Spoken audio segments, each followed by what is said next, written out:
What's happening, folks? Back with another reaction, back with some more Information Society. And once again, big thank you to Herman, as well as all those who may be watching this particular deep dive. And once again, I'm working from a large folder of tunes. It's like 30 or so tunes, and I've just been selecting them based on the way the titles catch my eye. And the one I selected this time is Where Were You? So yeah, it suggests a past event or process and the absence of a person being spoken to, and not necessarily or directly, but I think there's an implication of indignation or a sense of abandonment, or at the very least there is a bit of a judgment built into the question. The idea that they should have been there, why weren't they there? Does that mean anything in terms of their feelings or attitude toward the speaker? So yes, it sounds like a speaker who is not only curious, but perhaps critical of whoever he or she is asking. So yes, of course, there's no necessary reason for judgment, but when I looked at the title, that's what I saw. Someone who was a bit indignant at the absence of another person during some crucial event or time period. So let's see what it is in practice. This is Information Society. The track is Where Were You? And it's one of the tracks included in a large folder of their tunes provided by a great friend of the channel, Herman.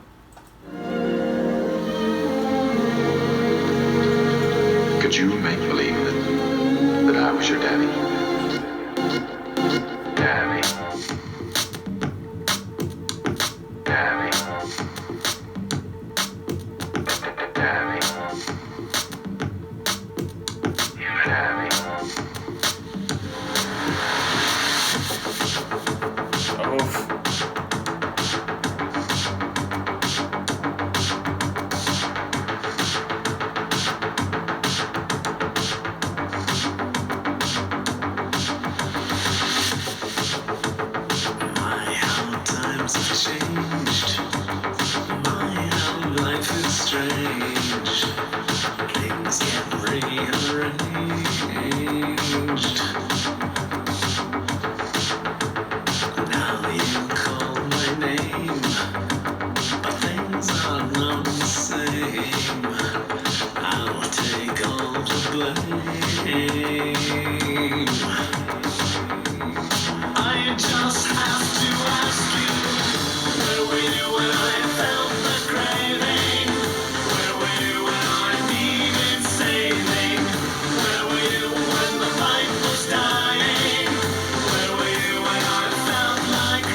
composition as well. So yeah, I love that. Number one, we had this like oldie-timey movie sample at the opening.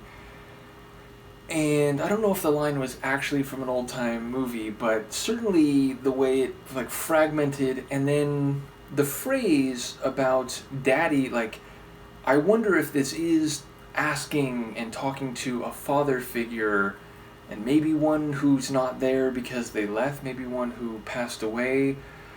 But yeah, there were times during the song where I was like, oh, like maybe it's not, maybe that's just kind of like a bit of phrasing, maybe it's about like, you know, a potential partner or something. But like, I'm more of a mind to think that this is about someone who should have been there as a, you know, biological father or just a father figure, but who wasn't there to save the narrator, who wasn't there when things got dark, who wasn't there when he had this craving maybe for emotion or at least for support.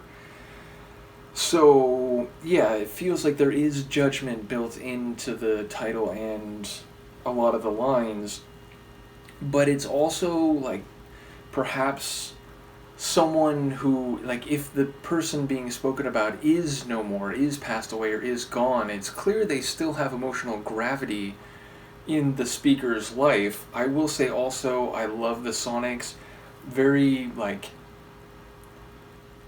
dark synth pop. It had a bit of like this dark synth sound, but then also, you know, as it went along, there were some sonic layers or like melodic layers that did have this bright, you know, like bright organ keyboard sort of sound. I did enjoy that fluctuating up and down synth bass line. I enjoyed the vocal delivery, which seems like it was like I could feel the emotion and the questions coming through in terms of the feeling in the delivery. And yeah, so I don't quite know what's happening specifically, but it does feel like someone who's wondering why. Like, why weren't you there? Why couldn't you be there? You know, would things be different if you had been? It feels like that's the essence of the lines and the themes at play. I definitely enjoy the dance floor feel. Again, it was like a wicked, darker dance floor sort of track. And again, but not without a bit of lightness at the same time. So yeah, a really compelling one. You know what? It actually, there was a point along the way where it was like, this is surely, you know, 2 decades or so before it, but it was reminding me a little bit of Take That's Kids, which again, it has this like drive to it. It's got electricity, it's got a bit of darkness, but it does get very bright as well. So yeah, just something about the overall composition reminded me of that tune, even though I'm guessing this is like late 80s, very early 90s, so, you know, roughly 2 decades earlier. But yeah, a really compelling tune. I'm loving these guys' sound. It is interesting to me that when I was young, apparently the only one that came across or that was played on the radio with any consistency where I remember it very distinctly is I Want to Know What You're Thinking, Pure Energy.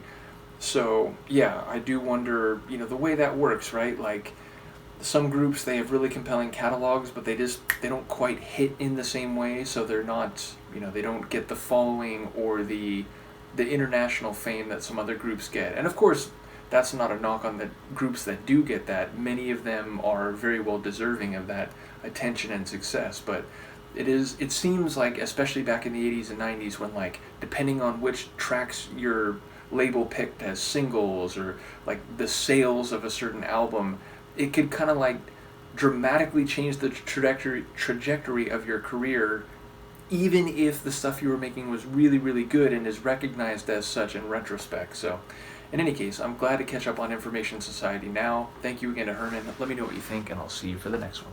Peace.